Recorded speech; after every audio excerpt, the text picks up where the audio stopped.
Um, and our society is an active participant and innovator within the investment, within our international organization, the CFA Institute.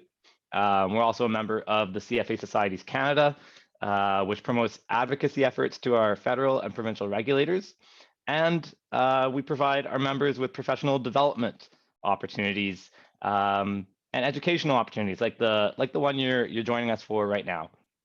So job placement services, membership, networking events, that kind of thing. So today's discussion, though, focuses on currency. So despite being the only asset really that's in everyone's wallet, currency is one of the least well understood investment alternatives, especially as a risk management device. So in today's session, we're going to hear about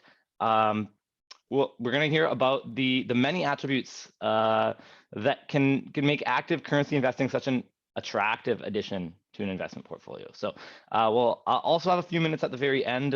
We can take some questions from the audience, which you can enter right into the Zoom chat, and I'll pick them up that way. So speaking to us today on the currency topic, we have Dr. Michael Sager. So welcome, Michael. As a member of CIBC's client portfolio management team, Michael is Executive Director of Multi-Asset and Currency Management at CIBC Asset Management. So he partners with all the CIBC distribution channels to deliver targeted thought leadership,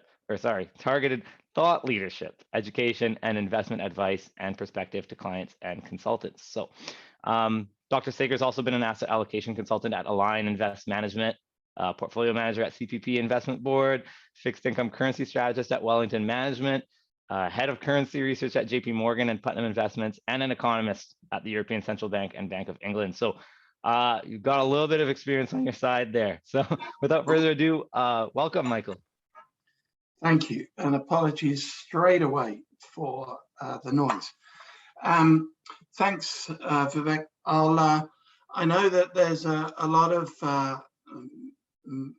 momentous, disturbing events happening in Europe right now, which are probably more important than our conversation today. But I'll keep it relatively short and keep it moving along quite fast. Happy to take questions as we progress through the slides or at the end, whatever people prefer. Just make us aware and we can discuss anything you want around this topic or more broadly. So let's just start straight away. Just a further point on CIBC and where I sit within CIBC. I'm part of a team in CIBC Asset Management.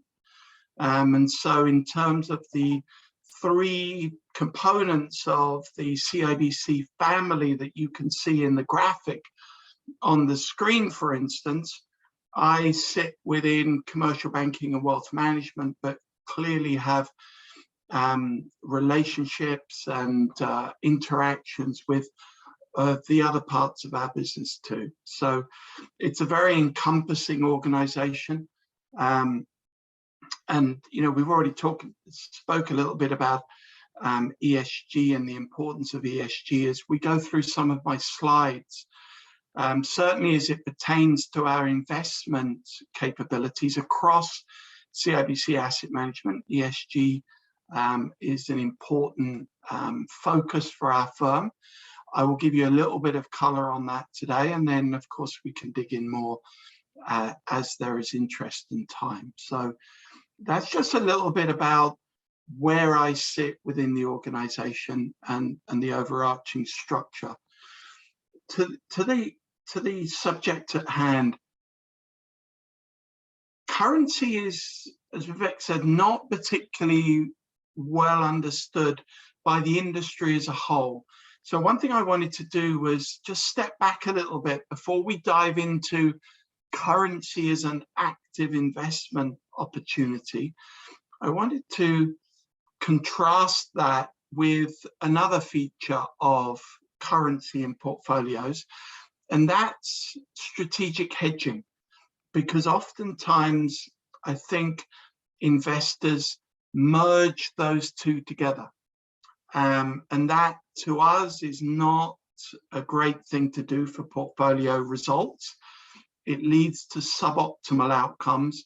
And so understanding just a little bit of the landscape for the next 5 or 10 minutes, something like that, that those two decisions, a strategic and an active decision as it pertains to currency exposure in a portfolio, are very different. And it's important to address both of them. So I'm going to start with a slight detour into strategic hedging, and then I'm going to go into active currency management once we've firmly decided that they are distinct and separate and both really important to establish within a portfolio. So with that, let me jump into strategic hedging. So if we think about a global investor, global equity investor, let's use that as our base case. Somebody who is domiciled in Canada, but invests in their portfolio in European equity or US equity or Chinese equity, they get two sources of return. When they get a position in equities, they get the equity return, but they also inherit a currency exposure. And that word inherit is key.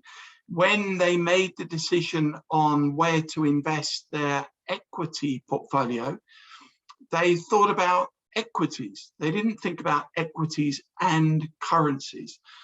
And so to that, in that sense, the currency exposure that they get as a result of that decision is very much inherited. They're not expert currency investors. And so then the challenge becomes, well, I know what I have in terms of equity exposure, and I want what I have in terms of that exposure, but I don't understand the currency exposure, and I need to do something with it. And that emphasizes the importance of having a strategic hedge policy for that inherited currency exposure set up at the level of the investment policy statement or the investment policy guidelines of the portfolio. Before any investment in any asset class is taken, that investment policy guideline document is absolutely crucial. And you can see that we've listed on the slide on the screen, we've listed the set of decisions that need to be included in that policy guidelines document. Not necessarily an exhaustive list, but a very important list. You know, what is the decision in terms of the use of internal or external managers? Are you going to be active or passive managers? Do you use derivatives? And at the bottom right there in orange, what is your strategic hedging policy for the currency exposure that you're going to inherit from your international portfolio investment decisions? It doesn't, to some extent, it's less important exactly what you decide.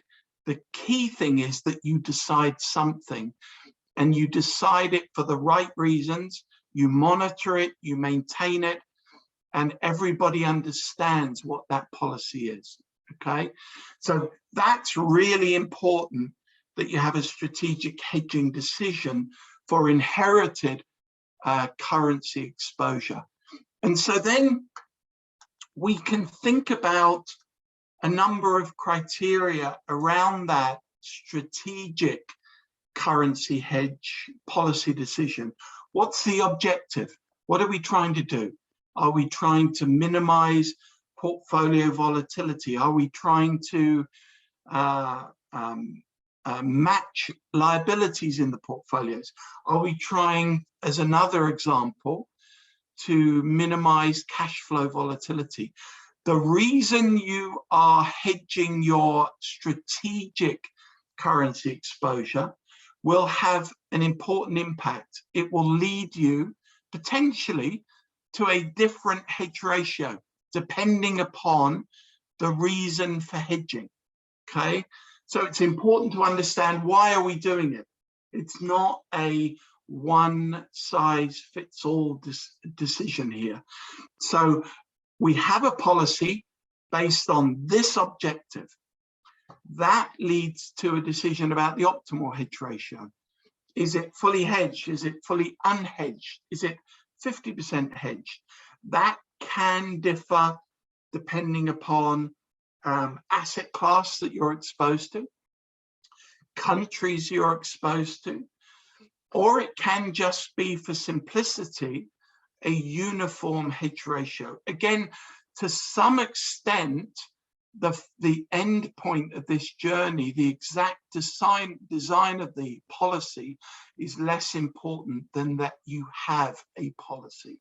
I'm just throwing you out some of the parameters that, when we talk to clients at CIBC Asset Management, these are some of the discussions that we're having.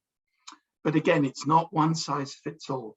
How often do you review the policy? Well, again, it's not necessarily always 1 year or always 3 years. It's important that you do have a predetermined policy to review your hedging policy, and you know what success looks like for that policy.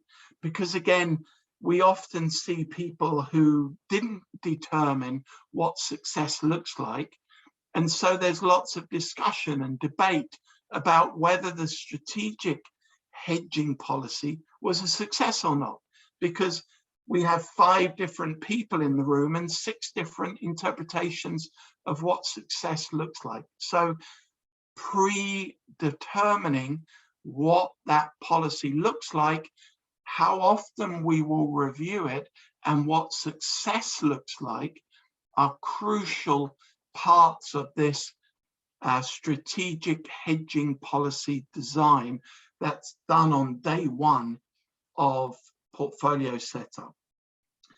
And then, of course, there are a bunch of pitfalls.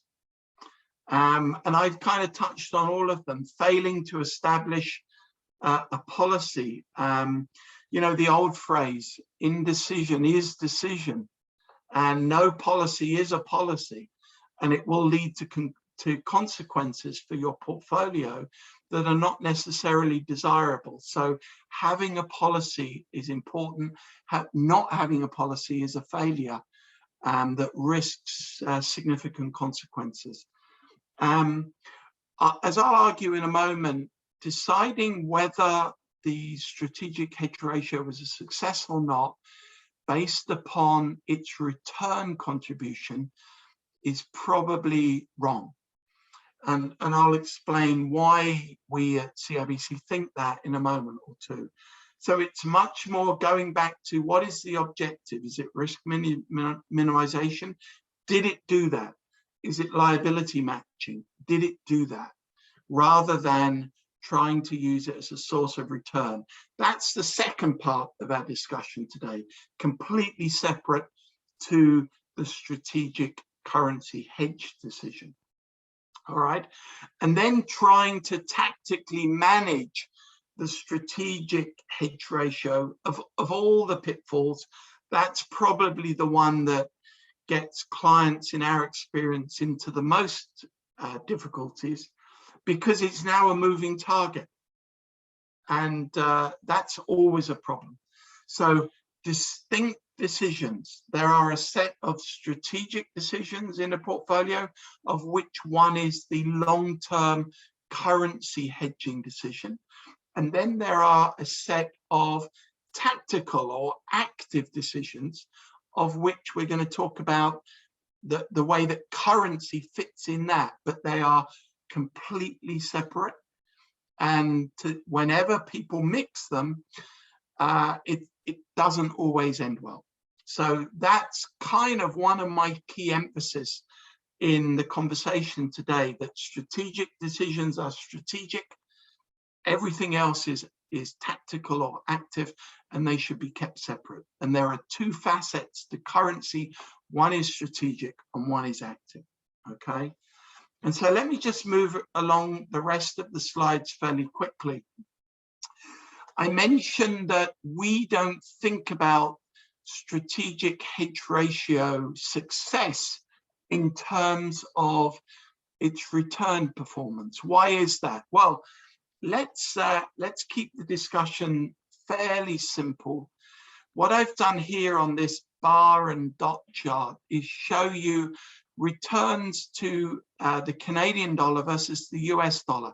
That's often the biggest inherited currency exposure that investors have in their portfolio, particularly obviously Canadian investors.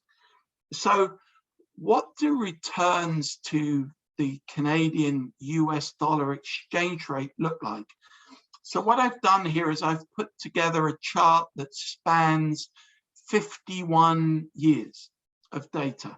And you can see for 1 year, 2 year, all the way up to 30-year horizons, I'm showing you the maximum return we've seen on each of those horizons, and also the minimum. And for short horizons like 1 or 2 or 3 years, there's some pretty big numbers that you see sometimes, which encourages people to fall into all of those pitfalls on the strategic currency hedge ratio that I was mentioning at the start. But if we step back as long-term investors, what is a long-term investor? Someone who's focused on the next 10 or 15 or even 30 years for their portfolio. They're looking through the short-term noise. Well, let's do that and look at those dots on the chart. Look at from 10 years onwards, the average return on a 10-year or a 15, 20 or a 30-year basis to CAD dollar within a portfolio is essentially zero. So there is no expected return to the Canadian dollar versus the US dollar, which is why I suggest that we shouldn't appraise a strategic currency hedging decision on its ability to add value. Because if we're being rational and intuitive and long-term, there is no expected return to that inherited currency exposure. Okay, so now what we're left with as long-term investors is an unrewarded risk.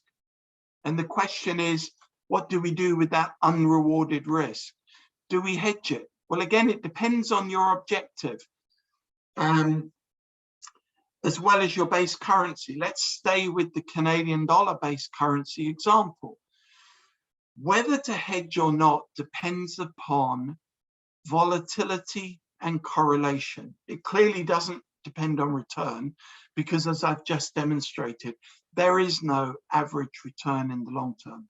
So let's think about correlation particularly. That's the left-hand chart on the slide on the screen. I'm showing you with that line chart on the left hand, the correlation between currency returns for a CAD US equity investor, a CAD-based US equity investor, the correlation between exchange rate returns and local equity returns. You can see that it's progressively got more negative over the last 25 years. And at the moment, it's somewhere around minus 70% correlation. Okay, well, let's use that to try and determine what an optimal strategic currency hedge ratio would look like for a global equity, predominantly US equity investor based out of Canada. That's our right-hand chart. What I'm showing you there is 3 different lines. They're assuming the same volatility to currency, but different correlations, 0, minus 25, and minus 50. Minus 50% correlation between currency returns and local equity returns. That's the gray line. And you can see we start off with a portfolio volatility of 10, fully hedged currency exposure. and then we progressively unhedge. And what you can see happens is that portfolio volatility declines quite meaningfully until it plateaus at around about 7%, with a hedge ratio between 0 and 30 along the horizontal axis. And so go back to the left-hand chart. The correlation of currency with local equity exposure for a CAD-based investor is lower than -50. So it suggests that an optimal hedge ratio tends towards unhedged as a strategic decision, okay? So those are some of the thoughts that go into determining what is my strategic currency hedge ratio in terms of parameterization as well as objectives. It's absolutely a long-term decision, and it's completely separate from trying to generate return in a portfolio, which is much more thinking about, in the case of currency, can we allocate active risk to currency? We know that from a strategic long-term perspective, the expected return to inherited currency exposure is 0. That doesn't mean to say we can't add value from active currency decisions, completely different objective and set of parameters and policy design. So now we've done the strategic decision. Let's put that to one side, because again, I'm really at pains to emphasize that's a separate policy decision. Now I want to pivot to the other side of the discussion. Can we incorporate active decision-making in currency as a source of alpha into our portfolio, completely separate from that strategic decision, as a means of adding value to the portfolio? And I'm going to get to the punchline. The punchline is yes. We can do it in a uncorrelated or relatively uncorrelated way. As Canadian investors, we can do it in a unfunded way. So it's a very capital efficient source of active alpha within a portfolio. So standalone expected return, diversifying return, unfunded return is a pretty powerful combination for an active alpha strategy in portfolios. All right, so that's going to be the punchline for the next 15 minutes or so. So let me get into that. We've done strategic, let's talk about alpha. And so the reason that there's interest in currency as an active alpha strategy, just like any other active alpha strategy, active equity, active fixed income, active private equity, for example, the reason that there's so much interest is the investment backdrop. And I'm actually going to skip over this slide and go straight to that backdrop. It's one where we're quite challenged by forward-looking expected returns to traditional asset classes. So what I'm showing on the slide on the screen is two sets or two bars for a set of different asset classes. You can see global bonds, Canadian equity, US equity, and so on. The blue bar, the first bar of each pair, is the annual historical return to each one of those asset classes over the last 10 years. The second, or the orange bar in each pair, is the return on an annual basis that we at CIBC Asset Management expect to prevail over the next 10 years. That's the relevant one because it's forward-looking. So you can see that for nearly all traditional asset classes, the expected return is lower than the historical return. That's a challenge. We need to find additional and new sources of return. And of course, I'm advocating for active currency, of course. But what does that do for portfolio outcomes? Of course, what we've seen over the last 5 years or so, if you think about it in efficient frontier space, is that the efficient frontier of a typical investor has shifted down and in. So less return in particular is the punchline, which is a problem. We need to reverse this trend and have the efficient frontier move up towards the northwest. Ideally, more expected return with, if those sources of return are diversifying with less risk. That's the perfect scenario, but failing that, second best would be a parallel shift upwards, the same amount of return, but with more expected, or the same risk, but with more expected return.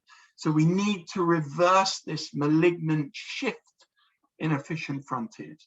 We need to find alternative diversifying sources of expected return. Another facet on why strategies like active currency are so relevant today is the lumpiness of portfolio performance that is often experienced for a traditional public market focused portfolio. So what I'm showing on the slide on the screen is the performance of a traditional 60-40 equity bond portfolio in 4 different states of the macro world. In the end, the macro world dominates asset returns. It drives asset returns. So that's why I'm thinking about what the performance of a balanced portfolio looks like in 4 different states of the macro economy. And I've measured that performance in terms of Sharpe ratio, or return minus cash rate divided by volatility. And you can see that on the horizontal axis of the graph. So the first bar, for example, is the most benign one for a balanced portfolio. Growth is rising and inflation is positive but falling. That's the highest bar, that's the highest Sharpe ratio. The macro world that we think will prevail for much of 2022 is the orange bar. Growth slowing, not recessionary, but growth slowing, and inflation having peaked will also slow. That's not a good environment for a traditional portfolio.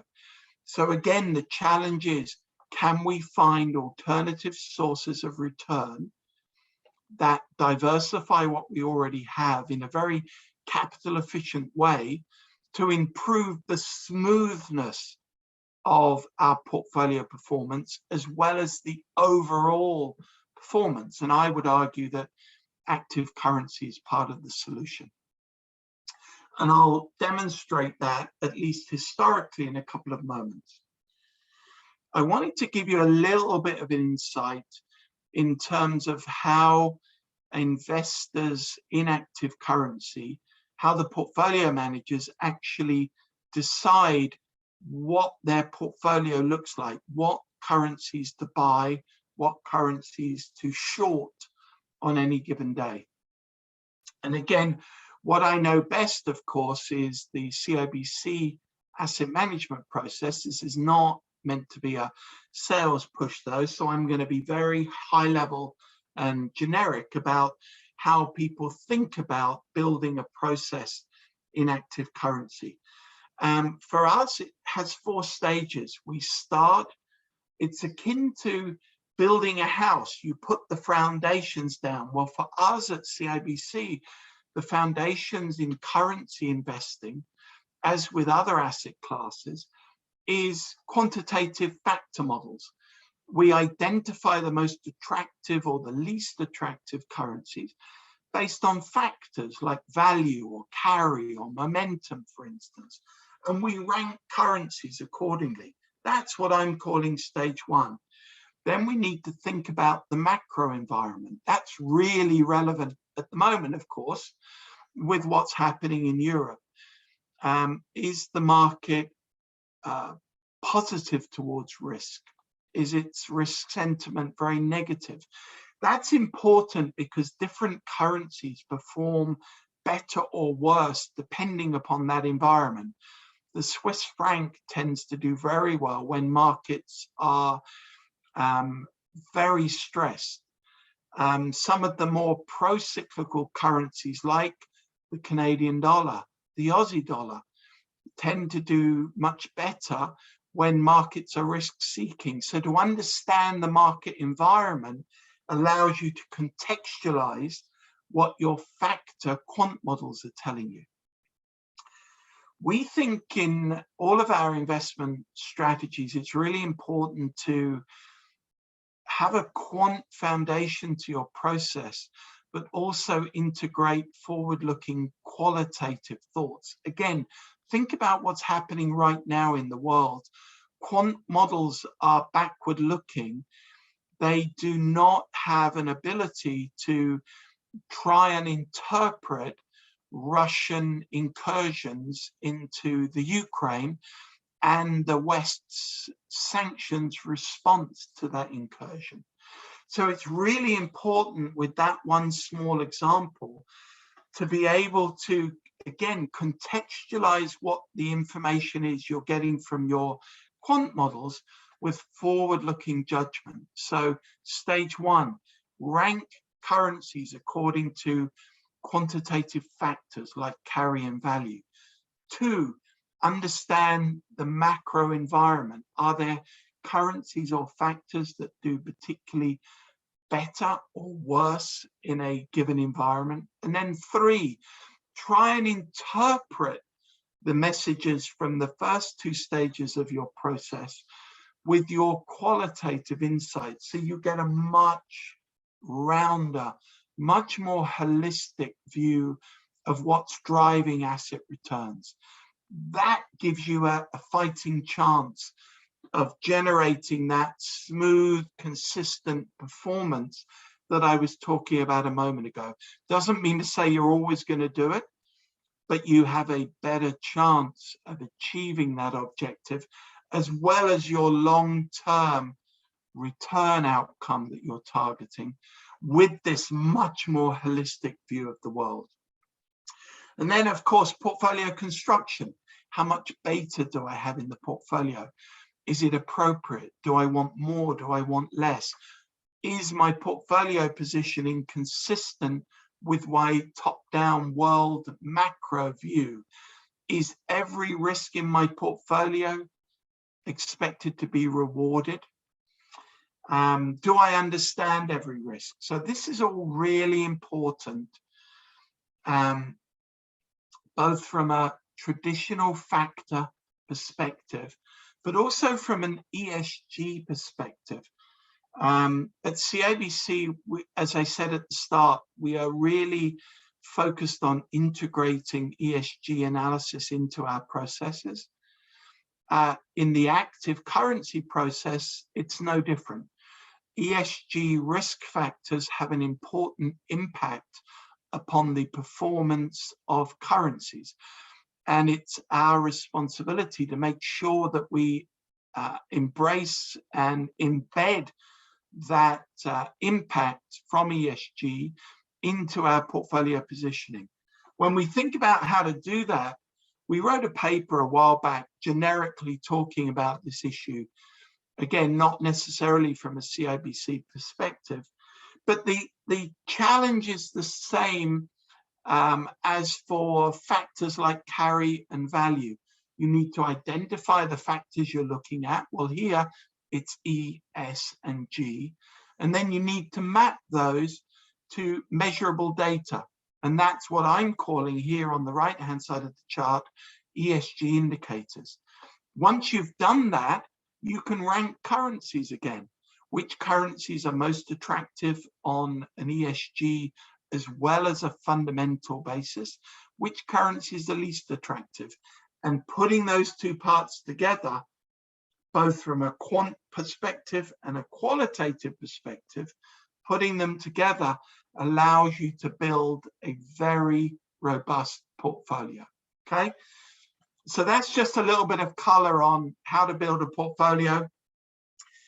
That's an illustrative example on the slide right now of what recently, not today, but recently, the portfolio looked like from an illustrative perspective for a CIBC typical active currency client. I'm not going to dwell on that, but it will look like some longs, some shorts, with a mix of developed markets and emerging markets. So I'm not going to dwell on that. If people want to ask me questions about current events, happy to do that. One thing I did want to emphasize, though, is something that people often ask about active currencies, to say, well, look, you know, if I think, go back to that slide, you've got 7 longs and 7 shorts at the moment. Sometimes we have up to, you know, maybe 8 longs and 8 or so shorts. That's not a lot of positions. That sounds like a very concentrated portfolio. How can you get diversification from a small subset like that? Whereas if you compare, for instance, an S&P 500 investor, they've got, of course, 500 opportunities to add value in principle. So how do you add the diversifying return from a narrow set of opportunities like that list of currencies there? So that's an interesting question. We do a lot of analysis of that in our portfolios. And what I'm showing you here is something based on some academic literature called minimum torsion bets. And the idea of that literature is to identify how many independent positions you have in your portfolio at any given time. How diversifying is your positioning? Do you just have one bet, which is equity beta? Do you have 2 bets, maybe equity beta and inflation?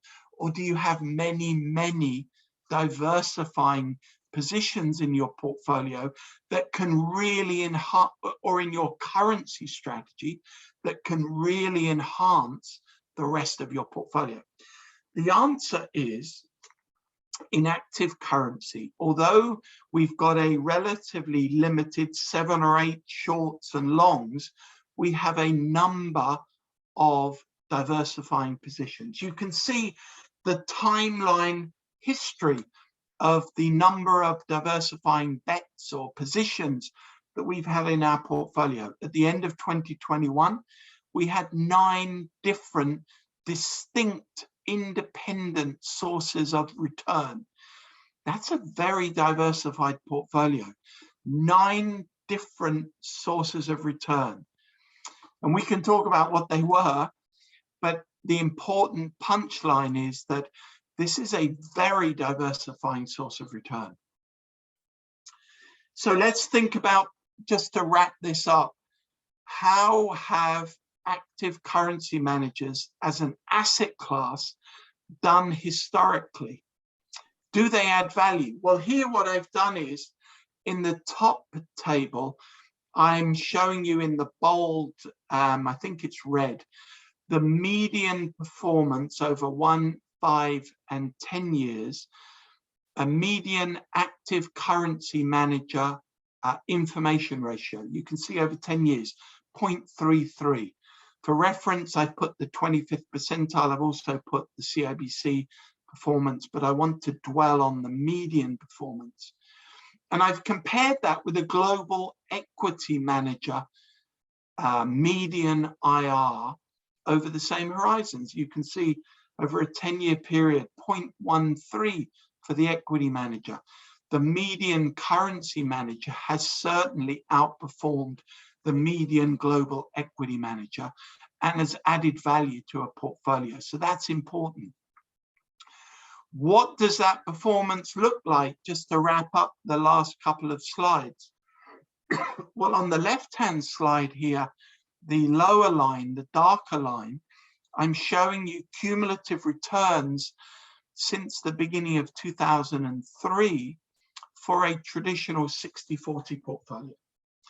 Why 2003? That's when our active currency current portfolio manager assumed the position. So I wanted to show you a continuous performance history for our active currency.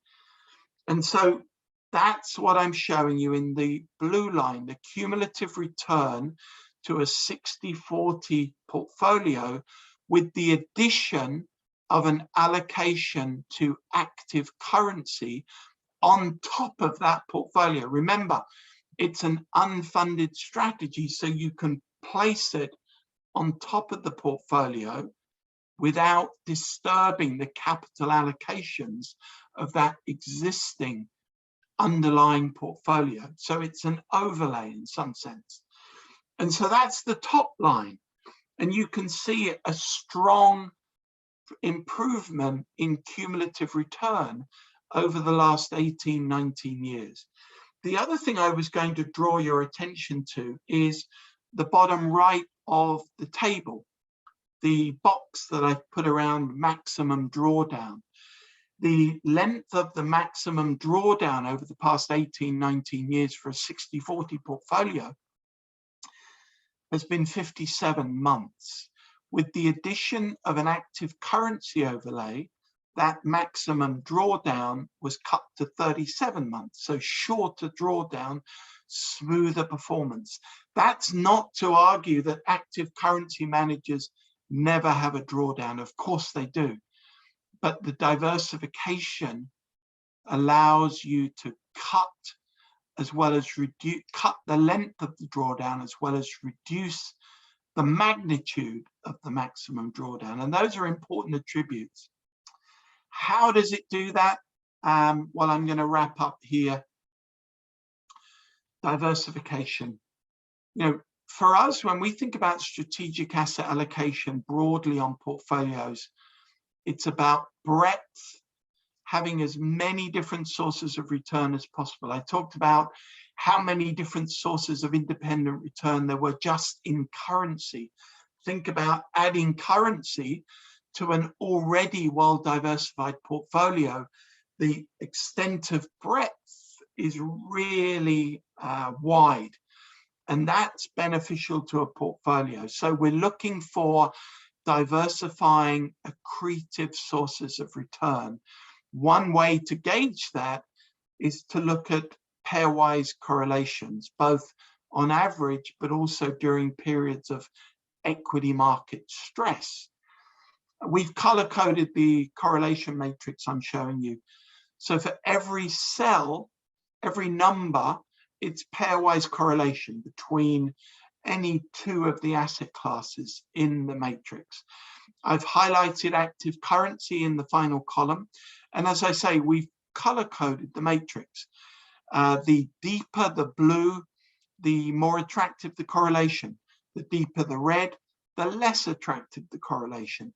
You can see that there is a lot of blue in that final column, and we've color-coded it using that very sophisticated Excel conditional format. So we've not cherry-picked the colors, but the color coding is pretty intuitive. A big blob of red on the left-hand side in the equity block of the portfolio. For currency, a lot of blue. It's very diversifying. So just to, I'm going to skip that in the interest of time.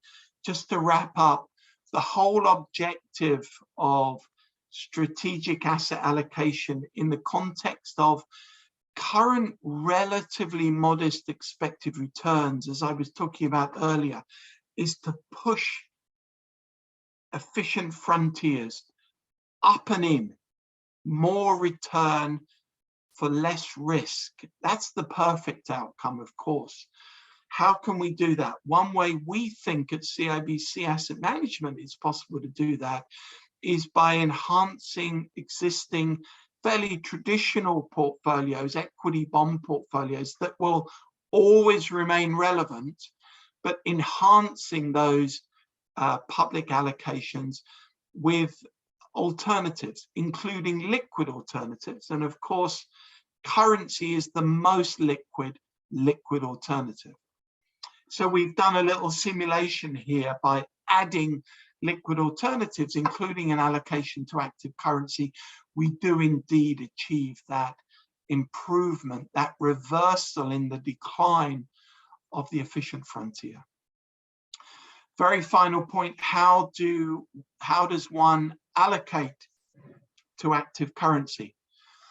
3 ways, and they're all very common. The first is as a traditional overlay structure.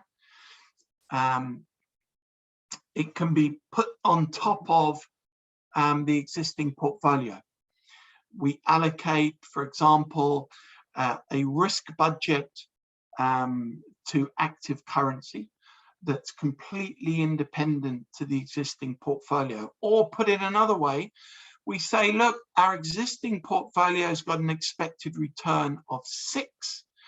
We would like to enhance that with another 1% return. How much risk do we need to allocate to active currency to generate that 1% return? That will dominate and dictate the size of positions in this overlay structure in the portfolio.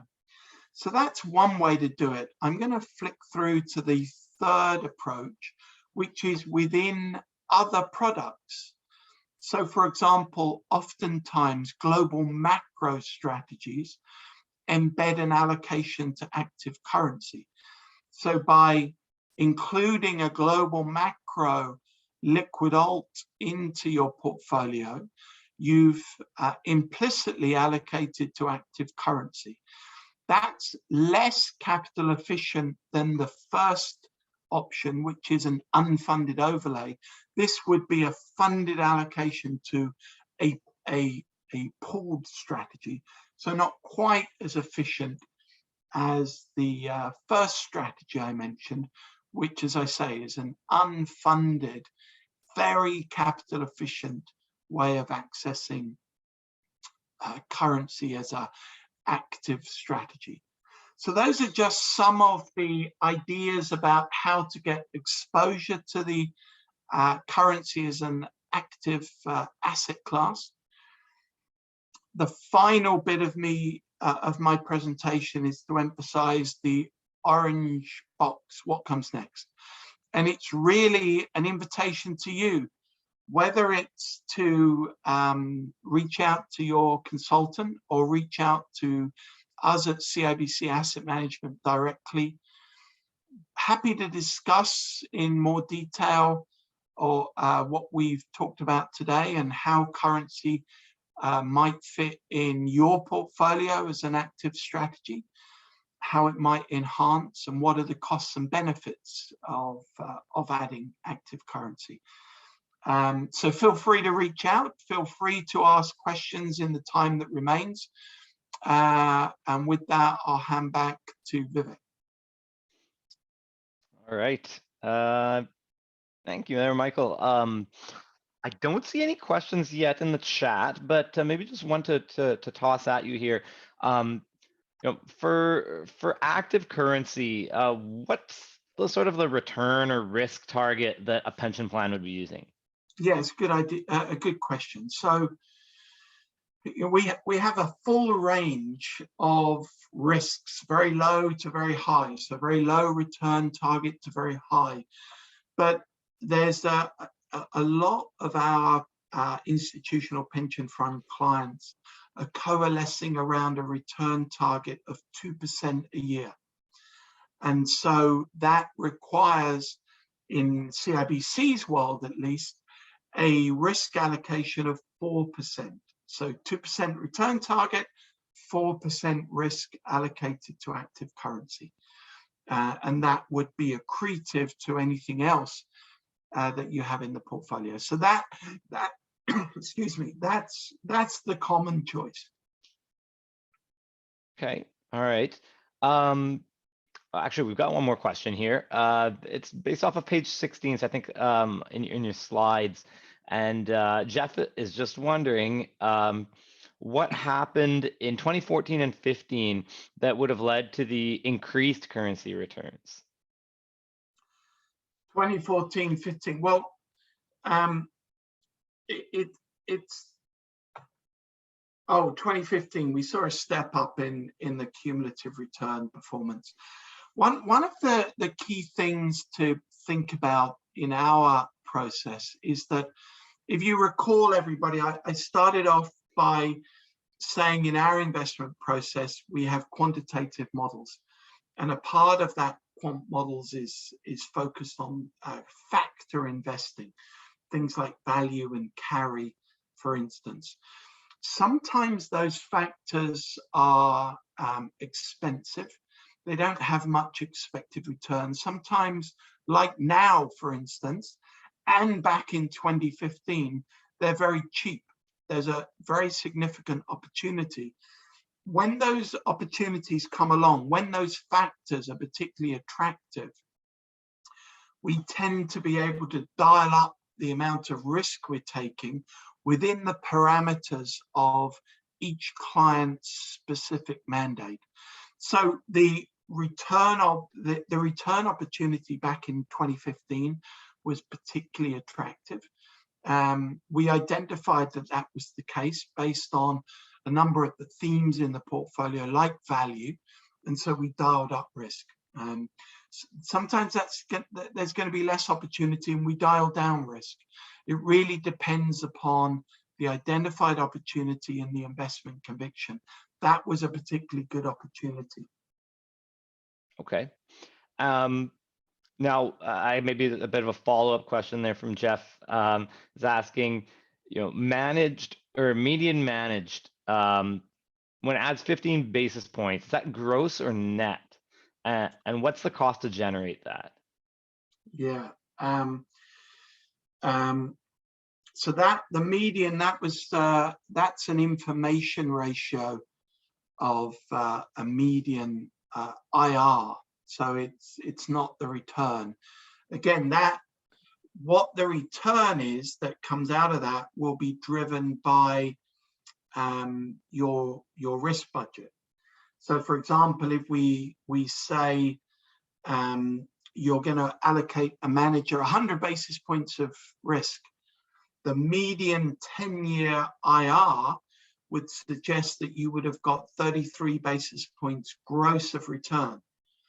In the global equity world, you would have got 13 basis points of return because the median IR was 0.13. So then there's clearly a fee for that 13 basis points per every 100 basis points or 33 basis points for every 100 basis points of risk. Fees in active currency tend to be very low. Again, I can't talk for the manager median, but they tend to be very low. But the return per unit of risk that you're getting from the median manager is relatively high compared to other asset classes. And then, of course, manager selection is all about trying to get into that top quartile of managers, in which case you're getting something more like 70 basis points per 100 basis points of risk, which gets much more attractive. So that's the challenge. Can you identify the top quartile manager? Okay. Now we've got a bit of a maybe a broader question, and something I think is probably relevant right now, especially if we look at the last 24 hours. But CIBC, would they exclude a currency based on ESG screening? No, we do not exclude, we integrate. So there's all sorts of different ways of addressing ESG, whether it's impact investing or positive or negative screening, or integration. And so the way we think about it from a top-down macro perspective is we want to integrate all relevant risks into our portfolio. And so relevant risks at the moment would include G risks, governance, geopolitical risks, for instance.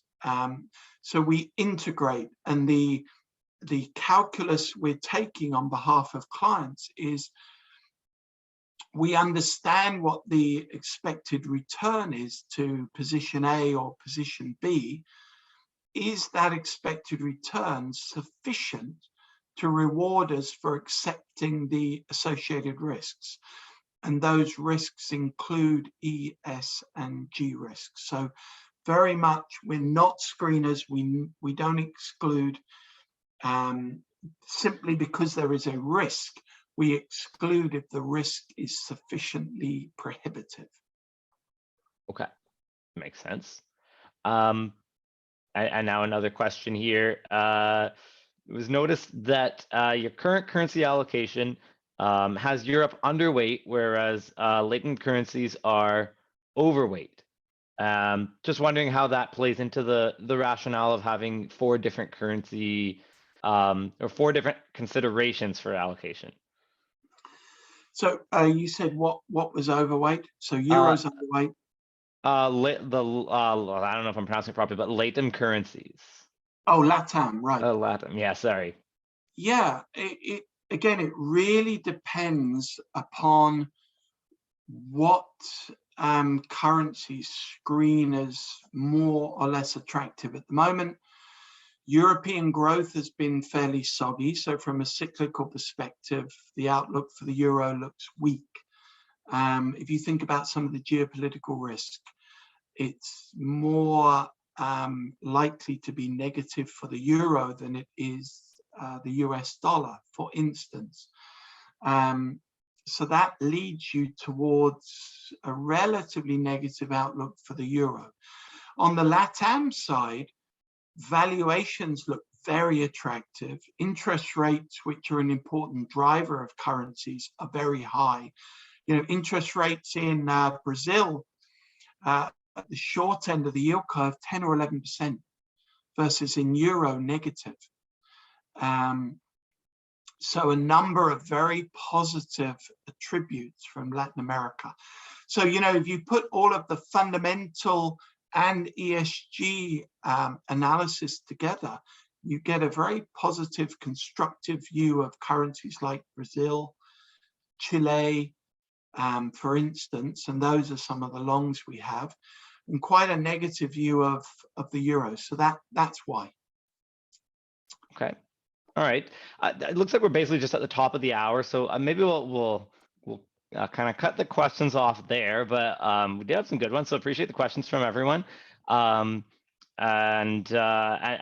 Michael, I think we got a lot of great info and insight in a small amount of time here. So it's really great to hear from you. I think I speak for us all when I say it's much appreciated. Thank you very much for joining us today, and hopefully you can join us again soon. I know currency is something we don't hear a lot about in our education sessions, but very relevant and something we should probably get refreshed on every now and then. So yeah, great to have you here. Pleasure. Yeah, and so as an expression of our appreciation, the CFA Society Winnipeg is going to be making a donation in your name to a local nonprofit organization called Youth Employment Services. It's also known as Yes Manitoba. We've been supporting through the pandemic as they're helping youth enhance their skills and find and retain employment, which is something that we need a lot right now. So yeah, that's really excellent. And from a personal perspective, I'm really grateful, and that dovetails also with a lot of what the initiatives at CIBC. So on both personal and professional level, I thank you very much. Well, that's awesome. All right, we align there then. Yeah, so thank you again for joining us. Thank you, Eva, for helping to set the event up, and thank you everyone here for taking the time to virtually join us today. I hope you're able to join us again in the near future because we've got a few virtual events lined up that are going to be pretty interesting. I think I'm personally looking forward to anyways. So just next week on March 1st, we're teaming up with 3 of our fellow Western Canadian CFA societies to bring you a panel event called Break the Bias. We're going to hear about personal challenges around gender diversity in the financial industry from 3 very successful industry leaders. So there's more info on that on our society website if you'd like to register. And then on March 30th, we're going to be welcoming Joe Faraday from Bailey Gifford Investment Management to speak to us about riding growth waves and identifying opportunity in equities. So that should be pretty interesting as well. Now, of course, there's more to come for the remainder of 2022, including our postponed forecast dinner set for April. So hopefully some more in-person events as well. But in the meantime, take care, everyone, and have a great rest of your week and stay safe. All right, thanks.